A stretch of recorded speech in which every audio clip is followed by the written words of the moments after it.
Europe 1, 8h20, l'interview de Jean-Pierre Elkabbach est à suivre sur europe1.fr en vidéo. Votre invité ce matin, Gilles Carrez, président de la Commission des Finances à l'Assemblée nationale. Vous êtes le bienvenu, Gilles Carrez, bonjour. Bonjour. De nouvelles révélations sont annoncées, elles menaceraient ceux qui gouvernent et n'épargneraient pas la droite qui la combat et qui les combat. C'est un nouveau suspense pour la République, ça ? Non, je trouve que le climat est délétère et je pense d'abord à ces près de 500 000 élus qui, pour l'immense majorité, sont honnêtes, scrupuleux, font leur travail du mieux qu'ils peuvent et qui se sentent aujourd'hui tous mis en cause.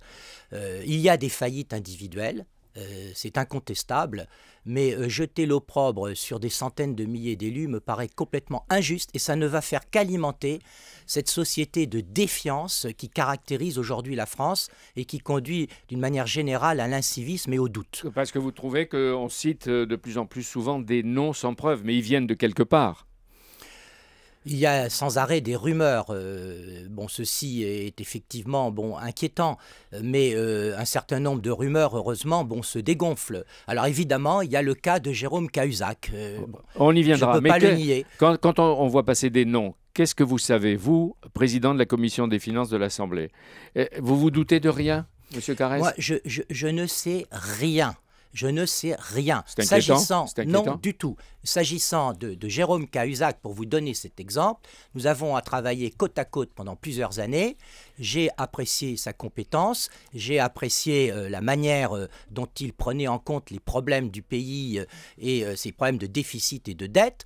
Et c'est la stupéfaction, même la sidération qui m'ont envahi quand j'ai appris qu'il avait accepté de surcroît... Jamais ne vous avez intrigué. Ah non, non.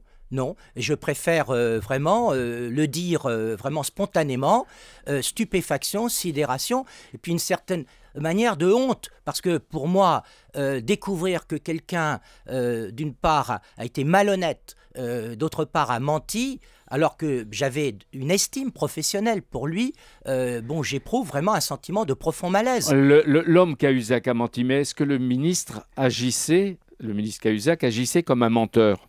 Le ministre agissait avec une grande rigueur. Moi, je l'ai vu se battre contre les ministres dépensiers, essayer de rééquilibrer les comptes. Je l'ai vu aussi pendant des années se battre contre la fraude fiscale. Et donc, j'arrive au dédoublement de la personnalité. C'est Dr Jekyll and Mr Hyde, quelque part. Comme s'il punissait la part d'ombre en lui. Est-ce que c'est bien lui qui a sorti et accéléré les dossiers Ernest-Antoine Sellière, Christine Lagarde-Tapie ? Il s'est intéressé à des dossiers fiscaux individuels. Il en avait le droit comme président de la Commission des finances, mais je rappelle qu'on est tenu au secret fiscal. Autrement dit, il avait une démarche schizophrénique, d'une certaine façon. D'une certaine façon, je pense que oui. Pierre Moscovici se défend, et fermement. Il a répondu hier aux questions que vous lui avez posées. Est-ce que vous êtes satisfait de ce qu'il vous a répondu? Qu'est-ce qui manque, s'il manque quelque chose? Non, je ne suis pas satisfait pour la raison suivante. Pierre Moscovici se fonde sur la convention fiscale et non pas sur l'analyse qu'en font les administrations fiscales françaises et suisses. Celles-ci ont échangé au début de l'année 2010 de façon très claire pour permettre notamment à l'administration fiscale française de demander des renseignements sur un Français au titre de toutes les banques, de tous les établissements bancaires en Suisse. Or, Pierre Moscovici n'a interrogé que sur UBS. Et il s'est expliqué hier dans le grand rendez-vous. Mais est-ce que vous doutez de la probité et de la sincérité de Pierre Moscovici? Ah, je ne doute pas de la probité et de la sincérité. Je doute peut-être de la compétence, tout simplement. Parce qu'il aurait dû... Oui, mais à la sienne ou celle de son administration fiscale qui est en cause? C'est elle qui savait... C'est l'ensemble. Pourquoi n'ont-ils pas utilisé les possibilités qu'offre la lettre du 11 février 2010? Cette lettre est extrêmement claire. Deuxième question, pourquoi est-ce qu'ils n'ont pas sollicité l'administration fiscale de Singapour? Nous avons une convention fiscale, une convention d'entraide administrative avec Singapour. Pourquoi ne l'ont-ils pas fait? Mais il a répondu, à partir du moment où il n'y avait pas un compte en Suisse, il pensait qu'il n'y avait pas de transfert. Je vous laisse juge de ce type de réponse.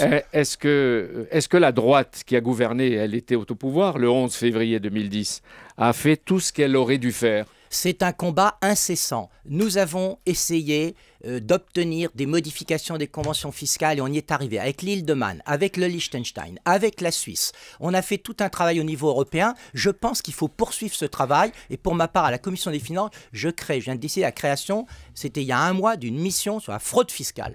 Le président de la République veut sortir rapidement, fort et par le haut. Avec votre expérience, que trouvez-vous? Que peut-on trouver par le haut? Je suis très sceptique sur de nouvelles lois, de nouvelles dispositions législatives. Vous dites on en a assez des lois. Il y a un rideau de fumée. Les rapports, lois. Il y en a une trentaine. On a plus de lois dans notre pays que dans tous les autres pays européens. On a fait des lois sur les marchés publics, sur le financement Donc, de la vie politique. Pas de loi de Gilles Carrez. Un changement, pas un remaniement, un changement de gouvernement pour tout de suite. Est-ce que les problèmes changeraient pour autant? Je pense qu'il faut vraiment un électrochoc.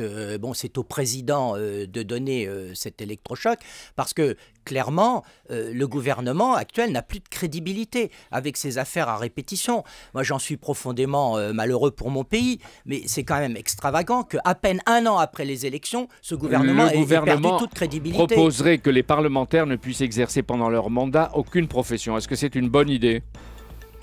Peut-être, mais à ce moment-là, il faudrait que les fonctionnaires qui peuplent l'Assemblée nationale et le Sénat soient obligés de démissionner. Sinon, nous n'aurons plus que des fonctionnaires, ce qui est déjà un problème comme parlementaires ou élus. La mode est de s'en prendre au patrimoine de tous les élus montrés du doigt. Il y a une parlementaire de Marseille qui vient de donner ou de citer son patrimoine. Est-ce qu'un élu est un menteur, un voleur, un profiteur potentiel? Non.